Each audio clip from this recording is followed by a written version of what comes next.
बिस्मिल्लाहिर्रहमानिर्रहीम। तीसरे कलमे की ताकत। तीसरा कलमा अर्श से फर्श तक कैसे आया। नाजरीन, अल्लाह पाक ने बाज चीजों को बाज चीजों पर फौकियत बख्शी है। जैसे रात सारी बराबर नहीं, रात का आखिरी हिस्सा बाकी रात पर फजीलत के एतबार से ज्यादा बरकत वाला है। यानी सहरी के वक़्त अल्लाह ताला खास तौर पर दुआएं सुनते हैं। इसी तरह दिन के अव्वल हिस्से में अल्लाह पाक ने फजीलत रखी है, यानी सुबह सवेरे। इसी तरह हफ्ते के दिनों में जुम्मे के दिन को फजीलत बख्शी, साल के महीनों में रमजान को फजीलत बख्शी। इसी तरह जगहों के एतबार से अल्लाह पाक ने मक्का मुकरमा को खास तौर पर चुन लिया। इसी तरह पैगंबरों में पैगंबरों पर बाज को फजीलत बख्शी। इसी तरह अल्लाह पाक ने बाज अमाल को बाज पर फजीलत बख्शी। इसी तरह कुरान मजीद की बाज आयात को बाज आयात पर फजीलत बख्शी। कुरान करीम अल्लाह पाक का कलाम है, लेकिन बाज हिस्सा दूसरे हिस्से से ज्यादा बरकत वाला है। इसी तरह 6 कलमों में तीसरा कलमा बड़ी फजीलत वाला है, बड़ी बरकत वाला है। तीसरे कलमे की फजीलत बाकी 6 कलमों से ज्यादा क्यों है? इस हकीकत को जानने के लिए नाजरीन वीडियो को आखिर तक जरूर देखिएगा। तीसरा कलमा तमजीद, तमजीद मैंने बुजुर्गी। नाजरीन, पहले आप तीसरा कलमा और इसका तर्जमा सुन लें, फिर आपको इस वीडियो के बारे में बताएंगे कि तीसरा कलमा अर्श से फर्श तक कैसे आया और तीसरे कलमे की फजीलत, बरकत और अजमत बाकी 6 कलमे से ज्यादा क्यों है। चलिए एक बार तीसरा कलमा तमजीद पढ़ लेते हैं और सीख लेते हैं। सुब्हानल्लाहि वल्हम्दुलिल्लाहि वला इलाहा इल्लल्लाहु वल्लाहु अकबर वला हौला वला कुव्वता इल्ला बिल्लाहिल अलीय्यिल अज़ीम। अल्लाह पाक है और सब तारीफें अल्लाह ही के लिए हैं और अल्लाह के सिवा कोई माबूद नहीं और अल्लाह सबसे बड़ा है। गुनाहों से बचने की ताकत और नेकी करने की तौफीक अल्लाह की तरफ से है, जो सबसे बुलंद अजमत वाला है। नाजरीन, बुजुर्गाने दिन फरमाते हैं कि ज़हनी, नफ्सियाती और माशरती मसाइल के शिकार हर इंसान को अल्लाह ताला के करीब लाओ, तौबा और अस्तगफार की तरफ रागिब करो। इस सिलसिले में अस्तगफार की कसरत और तीसरे कलमे का विर्द साबित होता है। तीसरा कलमा क्या है, इसकी बरकत मुलाहिजा फरमाइए। तीसरा कलमा दुआओं और वज़ाइफ का मजमुआ है। नंबर 1 सुबहान अल्लाह, नंबर 2 वल्हम्दुलिल्लाह, नंबर 3 अल्लाहु अकबर।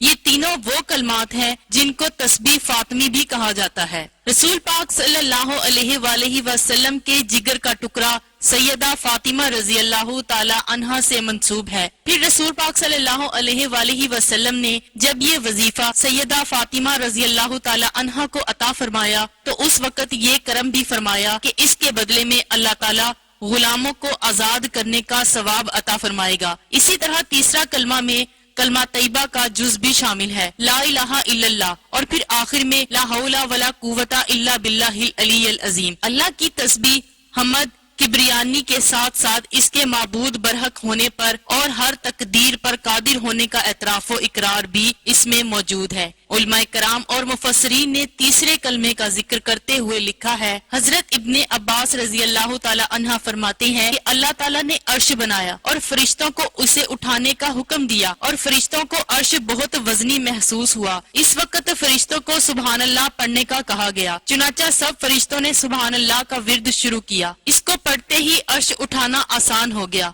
फरिश्ते बराबर इस कलमे को पढ़ते रहे, यहाँ तक कि हजरत आदम अलैहिस्सलाम वजूद में आए और उनको छींक आई और हजरत आदम अलैहिस्सलाम को अल्हम्दुलिल्लाह पढ़ने का हुक्म दिया गया। इसके जवाब में अल्लाह ने फरमाया, या रहमकुमुल्लाह। जब फरिश्तों ने हजरत आदम अलैहिस्सलाम से ये कलमा अल्हम्दुलिल्लाह सुना तो सुबहान अल्लाह के साथ अल्हम्दुलिल्लाह भी पढ़ने लगे। फिर हजरत नूह अलैहिस्सलाम का जमाना आया। बुत परस्ती के खिलाफ अल्लाह ताला ने हजरत नूह अलैहिस्सलाम को हुक्म दिया कि कौम को ला इलाहा इल्लल्लाह की तलकीन करें। फरिश्तों ने जब हजरत नूह अलैहिस्सलाम से सुना तो उसको भी मिलाकर पढ़ना शुरू किया। याद रहे, अब फरिश्तों के पास 3 कलमात हैं, सुबहानल्लाहि वल्हम्दुलिल्लाहि वला इलाहा इल्लल्लाह। फरिश्ते इन कलमात की तस्बीह करते रहे। वक्त गुजरता गया। जब हजरत इब्राहीम अलैहिस्सलाम का जमाना आया तो हजरत इब्राहीम अलैहिस्सलाम को इस्माइल अलैहिस्सलाम की कुर्बानी का हुक्म मिला। तामील करने लगे तो जन्नत से जिब्रील अलैहिस्सलाम दुम्बा लेकर इस्माइल अलैहिस्सलाम की जगह اس کو قربان کر دیا۔ حضرت ابراہیم علیہ السلام کی زبان سے خوشی سے نکلا اللہ اکبر۔ جب فرشتوں نے حضرت ابراہیم علیہ السلام سے اللہ اکبر سنا تو اس کو بھی ملا لیا، پھر یوں پڑھنے لگے سبحان اللہ والحمد للہ ولا الہ الا اللہ واللہ اکبر۔ اب فرشتے ان 4 کلمات کی تسبیح کرتے رہے، وقت گزرتا گیا۔ پھر جب ہمارے نبی حضرت محمد مصطفیٰ صلی اللہ علیہ وآلہ وسلم کو دنیا میں بھیجا گیا تو کیسے یہ کلمہ مکمل ہوا؟ ناظرین اب توجہ کرنا، ایک بار حضرت جبرائیل علیہ السلام نے رسول پاک صلی اللہ علیہ وآلہ وسلم کو تیسرا کلمہ کے پہلے واقعات کے بارے میں بیان کیا اور بتایا کہ کیسے فرشتے ان 4 کلمات کو جمع کر کے ان کی تسبیح کرتے رہے سبحان اللہ والحمد للہ ولا الہ الا اللہ واللہ اکبر۔ جب آپ صلی اللہ علیہ وآلہ وسلم نے ان 4 کلمات کی تسبیح کو سنا تو آپ صلی اللہ علیہ وآلہ وسلم نے اظہار تعجب کے لیے فرمایا لا حول ولا قوت الا باللہ العلی العظیم۔ ناظرین جب فرشتوں نے رسول پاک صلی اللہ علیہ وآلہ وسلم سے یہ آخری حصہ سنا تو اس حصے کو بھی ملا لیا، تو اس حصے کو بھی ملا کر تیسرا کلمہ تمجید کی صورت میں ان کلمات کی تسبیح کرنے لگے جو جاری اور ساری ہے۔ جس طرح تیسرا کلمہ مکمل ہوا، اگر آپ تیسرا کلمہ پڑھتے ہیں تو اس کے بہت سے فوائد آئے ہیں۔ صاحب جمع الفوائد لکھتے ہیں کہ رسول پاک صلی اللہ علیہ وآلہ وسلم نے فرمایا کہ کیا تم میں سے کوئی ایسا شخص نہیں جو احد کے پہاڑ کے برابر عمل کر لیا کرے؟ عرض کیا گیا یا رسول اللہ صلی اللہ علیہ وآلہ وسلم وہ کیسے؟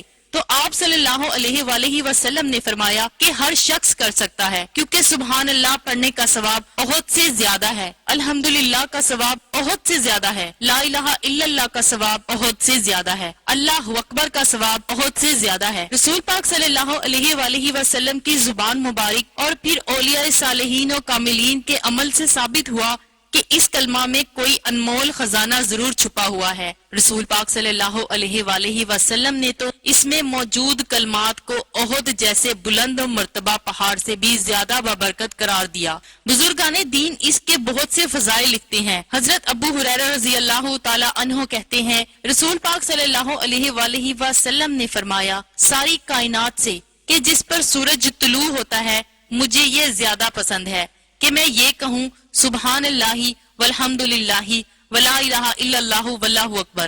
اللہ پاک ہے اور تمام تعریفات اللہ ہی کے لیے ہے اور اللہ کے علاوہ اور کوئی معبود برحق نہیں اور اللہ ہی سب سے بڑا ہے۔ اسی طرح ایک اور روایت میں حضرت عبداللہ بن ابی اوفا رضی اللہ تعالی عنہ سے روایت ہے کہ ایک شخص نے نبی اکرم صلی اللہ علیہ وآلہ وسلم کی بارگاہ میں حاضر ہو کر عرض کیا میں قرآن سیکھنے کی استطاعت نہیں رکھتا، لہٰذا آپ مجھے وہ کلمات سکھائیے جو میرے لیے اس کے قائم مقام ہو جائیں۔ بس آپ صلی اللہ علیہ وآلہ وسلم نے اس سے فرمایا تو کہا کر سبحان اللہ والحمد للہ ولا الہ الا اللہ واللہ اکبر ولا حول ولا قوت الا باللہ العلی العظیم۔ اس نے عرض کیا یہ کلمات حمد تو میرے رب کے لیے ہوں گے تو میرے لیے کیا ہے؟